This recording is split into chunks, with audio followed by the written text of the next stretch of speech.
Hey guys, Rory Van Vliet, RVV BGJ here, commentating on a little sparring session between myself and my friend Kevin Wong. We'll be playing some guard on the bottom.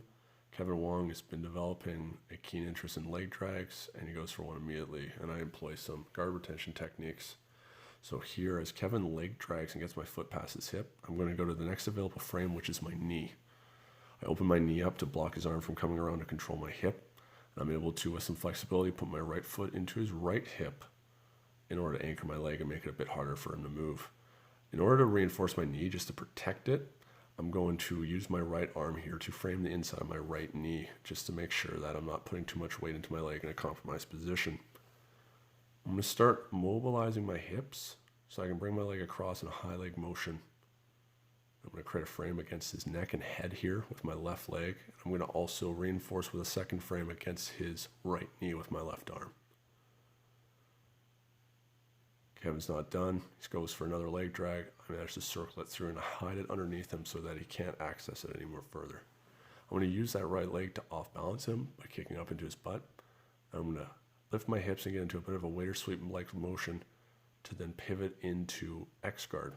So the mistake Kevin makes here is that he's on his knee with his leg straight up and down, so his force is transferring straight down to the ground with gravity, and he has limited potential energy to move himself up, but not to be able to absorb the force that I'm going to apply with my leg press motion to this left where that arrow is pointing. Because he can't absorb that, I'm going to kick out, and he's going to fall over top of that leg and onto his hip. Just like that. Now, Kevin's been working on his mantis guard lately, and it's not common for me to get to work against this. So I want to encourage this movement and step in. Here, Kevin makes a mistake of just trying to reach and curl himself with power underneath me. There's too much space between us, so I'm able to just frame his neck, push him away to shut him down. Kevin's going to make a good adjustment here. And he's going to get some kazushi, or he's going to off balance me slightly. And as I have to recompose my base, he's able to pull himself underneath. Very nice technique. Kevin makes a mistake here of not controlling my hips well. As I become mobile, I can access the lever. So here you can see I swing my left leg over top of his head and into a baseball slide style pass. I can now push my hips down onto his leg here.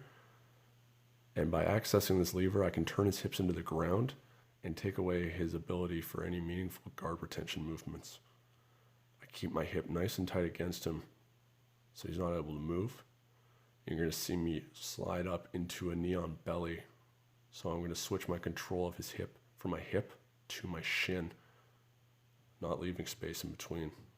He leaves his arm out, so I quickly switch to the other side. I got a Kimura grip. I put my left leg across his face for posture control, and I use my right foot on the inside of his bicep to break the grip, keeping my left leg on his face at all times for posture control.